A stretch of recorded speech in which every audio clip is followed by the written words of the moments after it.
Hello all, welcome to Nerd Sheet episode 5. My name's Gabriel. I'm right here with the Yankee himself, Scott. What's up, guys? My name's Scott. Huge comic book fan, huge nerd, wrestling, love all of it. Of course, always Yankees. That's right. On today's episode, we're going to review the film X-Men Apocalypse. Just finished seeing it. Totally excited to talk about this film. And please, spoiler alert if you have not seen this film yet. You ready to get into this? I'm ready. Let's do it. Now, we're going to break this down with some pros, some cons, and we'll give an overall score. And that's how we do it on the Nerd Sheet. Scott, start us off. Well, guys, this movie was a pretty good movie. Bryan Singer's done a great job with the X-Men franchise so far. Past two movies have been awesome. This one is just as good. Absolutely. Bryan Singer, I'm glad he came back to this franchise. Absolutely. He left it for X-Men 3. Ew. And came back for this whole new trilogy. He didn't do First Class, though.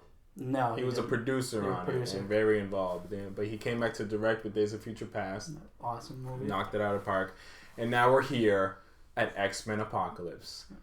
Now, huge positive for me was absolutely Quicksilver coming back to this movie. Yeah, he was great. It takes place obviously 10 years after Days of Future Past, and you see Quicksilver kind of involved, and he figures out Magneto's his father. His mom tells him, I guess, whatever, and he wants to go join the X-Men in order to find his father and tell him, hey, I'm your son. And that's his whole purpose. And of course, they introduce him. He has a really funny scene with him speeding around, saving everyone from the explosion with some music. Very funny. To me, that's a huge positive. Quicksilver's presence throughout the whole movie. It was not only comedic relief, but you kind of had a heartfelt moment there towards the end where he's right there in front of Magneto. Magneto asks him, why are you here? And instead of telling him, I'm your son, he says, well, I'm just here fighting for my family too. He does not reveal to Magneto that Magneto is his father. Absolutely. He definitely elevated the movie, that character. Great casting. Another positive for me would be the scene where Apocalypse takes Magneto back to Auschwitz, where it all began for Magneto as a mutant. That was a great scene. You got to see the conflict that Magneto started in Apocalypse. From there, grab Magneto's attention. Like, you have to fight with me. This is what the humans have been doing to you. Do you really want to help them? So I kind of like that. That was an amazing scene just to see the emotion Michael Fassbender brings to this character of Magneto. Just to see the pain he went through at that point of his life when he was a child. It brings you into the film. Really, sometimes it kind of makes you lean towards Magneto's side. Yeah, you kind of feel like, you feel for the guy. You kind of like, well, I kind of understand why he is the way he is. A lot of internal struggle. And why he hates humans so much. Humans have let him down from when he was a child, even to this movie where they killed his wife and child. Yeah. So you really feel for the guy. Well, another positive for me would have to be the Magneto and his conflict of, helping his fellow mutants, but also helping himself and his family.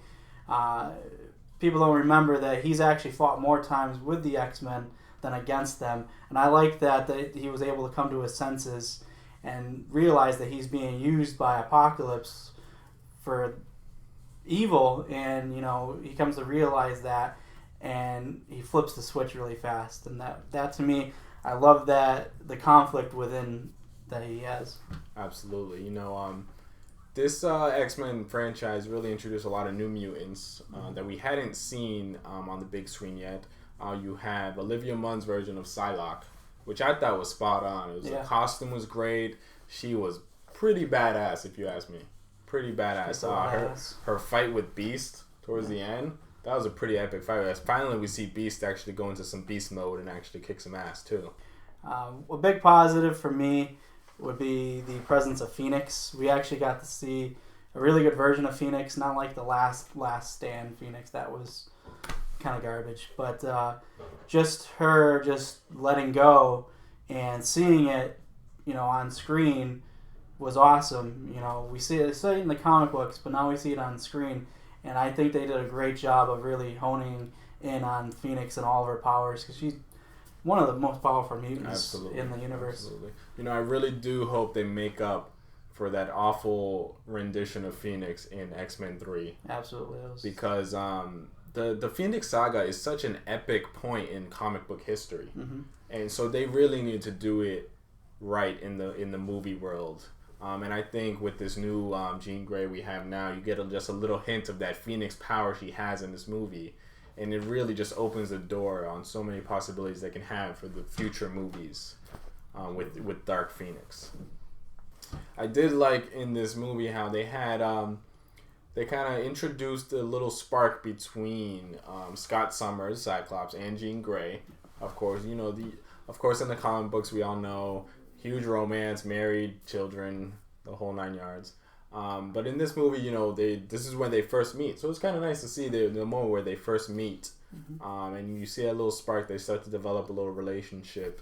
And they obviously seem to start liking each other more and more throughout the film. So that was really nice to see in this movie. A little introduction. Scott Summers, Jean Grey, their younger selves. Absolutely.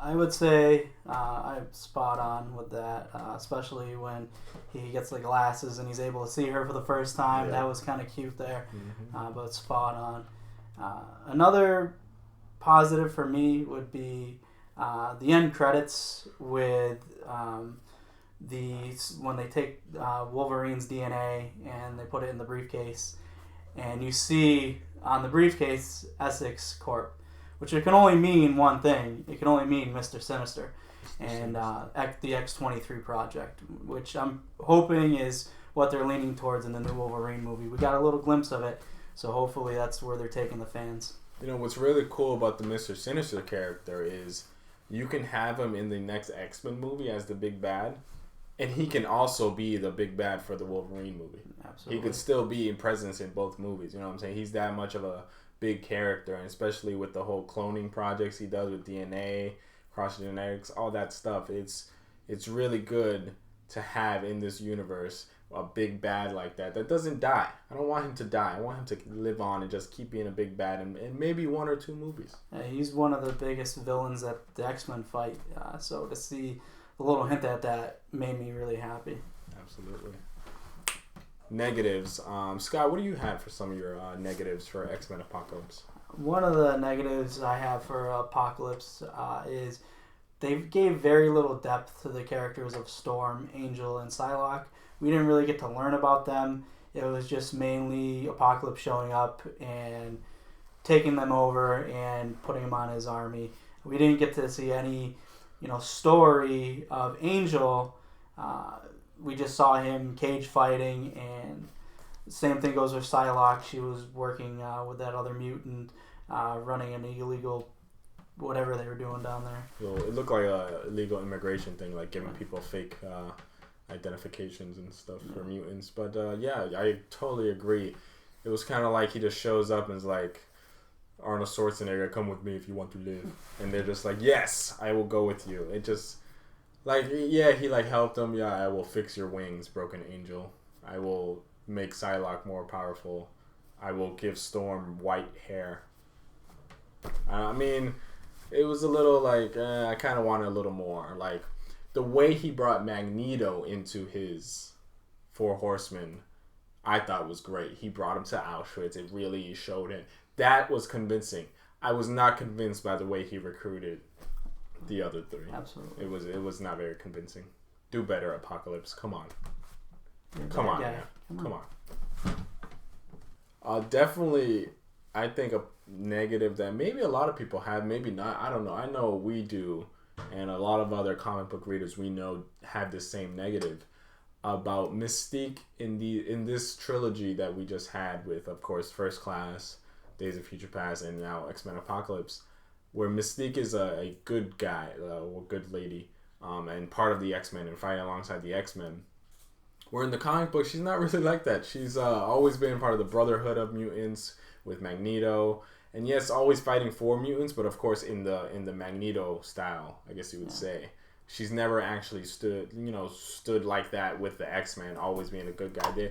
They're really portraying Mystique in these movies as the main hero of this franchise, and that's not the case in the comic books by any means. Another negative for me would be how Wolverine ended up with Stryker. We know at the end of Days of Future Past, he's pulled out of the river. We think it's Stryker, but it's really Mystique. So how did Wolverine end up with Stryker if Mystique was the one who pulled him out? That's what I wanted to know. I know it's an X-Men movie. Maybe we'll see more of it in Wolverine 3. Who knows? But I would like a little bit more of depth on how that actually came to be.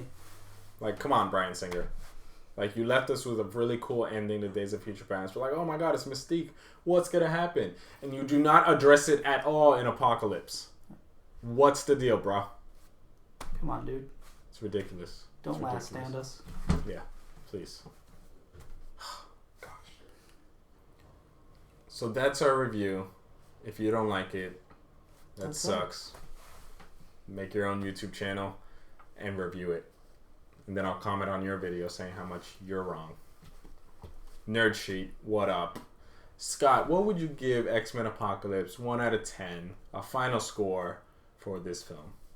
Well, for this particular movie, I'd give it a 7.5. It was good, but not great. First Class probably set the bar a little too high for these movies, but it was a really good X-Men movie. Overall, great casting, just a good job by Bryan Singer. Absolutely, absolutely. I will also give it a 7.5.